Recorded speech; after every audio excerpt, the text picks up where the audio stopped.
तो दोस्तों आज हम फिर से आपके लिए लेकर आए हैं देश दुनिया की सभी ताजा बड़ी खबरें फटाफट एक एक कर विस्तार से आज आपको बताएंगे। तो वीडियो को अंत तक जरूर देखें। दोस्तों वीडियो बनाने में हमें काफी मेहनत लगी है, तो वीडियो को दिल से लाइक कर दीजिए। दोस्तों पहली खबर में आपको बताएंगे कि गुरुग्राम में मुसलमानों को हिंदू संगठनों ने नहीं पढ़ने दी इस बार जुमे की नमाज। विरोध के बाद की गोवर्धन पूजा, बीजेपी नेता कपिल मिश्रा हुए शामिल। वहीं आपको बताएंगे दोस्तों की उत्तर प्रदेश के मुख्यमंत्री योगी आदित्यनाथ ने दिया मुसलमानों को लेकर विवादित बयान। कहा यूपी में कब्रिस्तान नहीं, भाजपा मंदिरों के लिए खर्च कर रही है पैसा।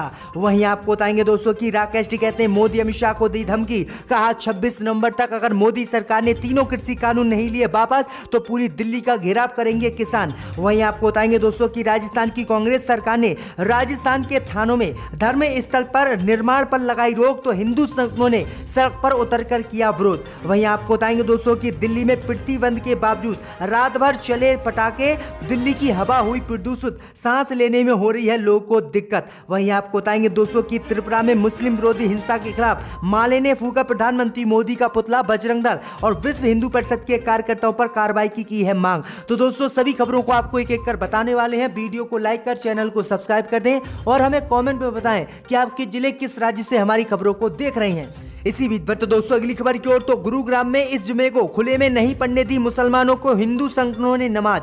हिंदू संगठनों ने की गोवर्धन पूजा, कपिल मिश्रा भी हुए शामिल। जी दोस्तों आपको बता दें ये बड़ी खबर सामने निकल कर आई दोस्तों की गुरुग्राम के सेक्टर 12 में खुले में जुमे की नमाज इस बार मुसलमानों को हिंदूवादी संगठनों ने नहीं पढ़ने दी और मुसलमानों ने बिना नमाज अदा करे ही वहां से लौट आए। दरअसल आपको बता दें कि गुरुग्राम के सेक्टर 12A में हिंदू संघर्ष समिति के सदस्यों ने उसी जगह पर गोवर्धन पूजा का आयोजन किया है जिस पर मुसलमान जुमे की नमाज अदा करते थे।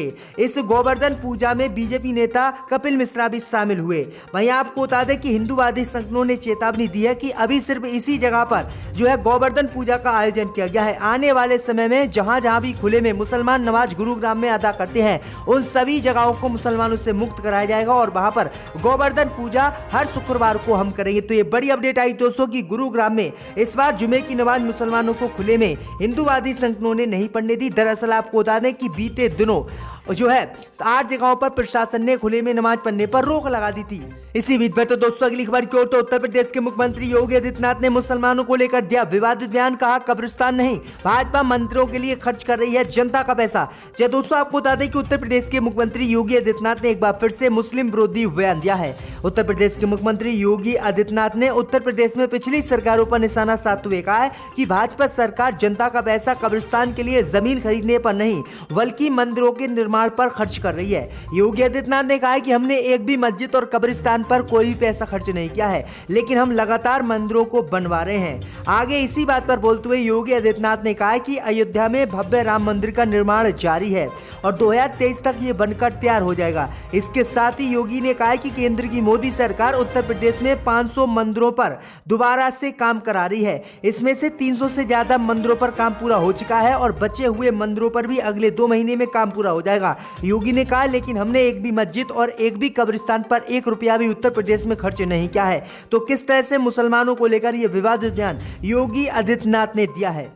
इसी बीच में तो दोस्तों अगली खबर की ओर, तो राकेश टिकैत ने मोदी सरकार को दी चेतावनी। कहा 26 नवंबर तक अगर मोदी ने कृषि कानून नहीं लिए वापस तो पूरे देश में करेंगे फिर से आंदोलन तेज। यह दोस्तों आपको बता दें कि किसान आंदोलन को लेकर तरह तरह के कयास लगाए जा रहे हैं। आंदोलन को शुरू हुए 26 नवंबर को 1 साल पूरा हो रहा है। अब सवाल ये है कि आगे क्या होगा। जब राकेश टिकैत से ये सवाल पूछा जाता है कि आंदोलन स्थलों पर भीड़ कम हो रही है तो राकेश टिकैत कहते हैं कि भीड़ कम नहीं है, किसानों को छू कर देख लें, उसके साथ छेड़छाड़ होने दें, फिर देखना भीड़ कितनी यहाँ पर होती है।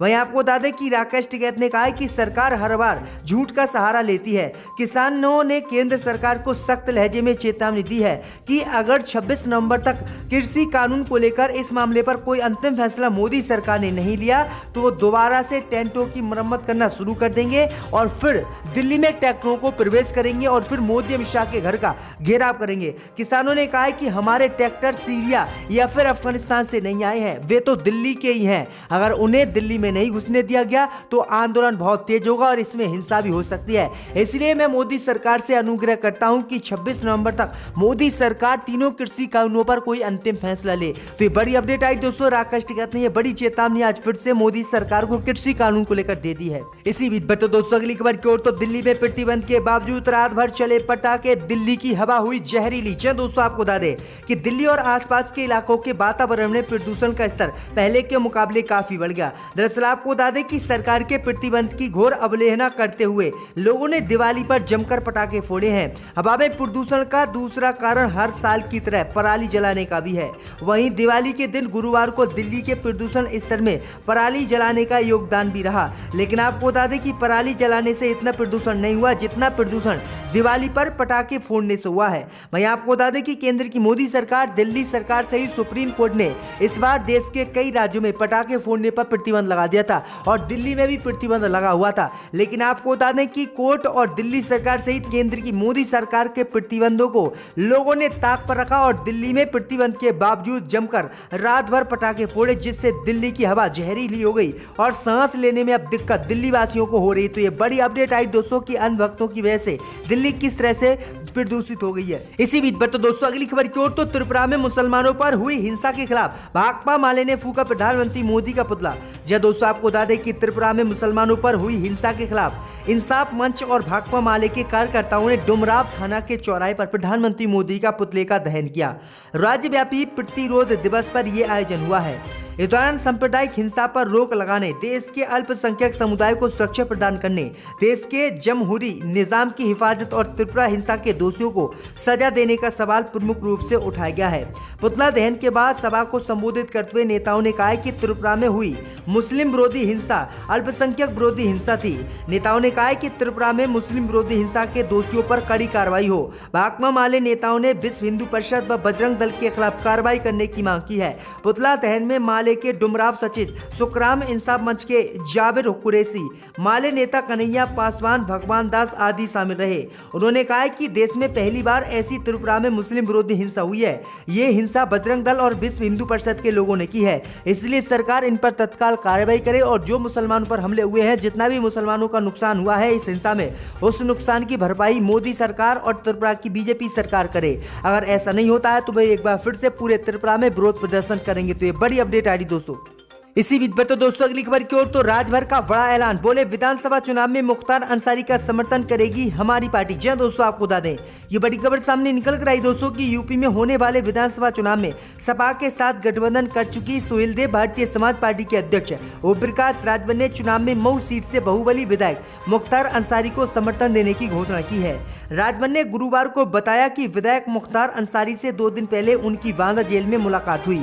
उन्होंने अंसारी का खुलकर समर्थन करते हुए कहा कि उत्तर प्रदेश के विधानसभा के होने वाले चुनाव में सपा और सुसपा गठबंधन की तरफ से मुख्तार अंसारी को समर्थन दिया जाएगा। तो ये बड़ी अपडेट आ रही दोस्तों, ये बड़ा ऐलान मुख्तार अंसारी को लेकर राजभर ने यूपी में कर दिया है। इसी बीच पर तो दोस्तों अगली खबर की ओर, तो सावरकर के अंधभक्तों को लगा बड़ा झटका। दिवाली के अवसर पर ब्रिटेन में महात्मा गांधी की याद में जारी किया गया सोने चांदी का सिक्का। जी दोस्तों आपको बता दें ये बड़ी खबर सामने निकल कर आई दोस्तों कि वीर सावरकर के अंधभक्तों को आज बड़ा झटका ब्रिटेन ने दिया है। ब्रिटेन की सरकार ने दिवाली के अवसर पर महात्मा गांधी की याद में एक सोने चांदी का सिक्का जारी किया है। दरअसल आपको बता दें कि भारतीय स्वतंत्रता आंदोलन के दौरान दुनिया को अहिंसा की सीख देने वाले महात्मा गांधी के जीवन और विरासत को पहली बार ब्रिटेन में विशेष संग्राहक सिक्के के माध्यम से याद किया जाएगा। ब्रिटेन के वित्त मंत्री श्री सुनक ने गुरुवार को यह घोषणा की है। यह गोल्ड सिक्का हिंदू त्योहार दिवाली के उपलक्ष्य पर रॉयल मिंट के संग्रह का हिस्सा होगा, जिस पर भारत का राष्ट्रीय पुष्प कमल और गांधी का एक प्रसिद्ध कोट मेरा जीवन ही मेरा संदेश है अंकित है कि ऐसा पहली बार है जब किसी आधिकारिक ब्रिटिश सिक्के के माध्यम से गांधी को याद किया जाएगा। तो ये बड़ी अपडेट आ रही दोस्तों। लेकिन आपको बता दें कि अन्य भक्तों को आज बड़ा झटका लगा है। गांधी जी के नाम से किस तरह से ब्रिटेन ने एक सिक्का आज जारी किया है, जिसकी पूरी दुनिया में तारीफ हो रही है। इसी बीच पर तो दोस्तों अगली खबर की ओर, तो WHO ने दी चेतावनी, यूरोप में फरवरी तक कोरोना से और 5 लाख लोगों की हो सकती है मौत।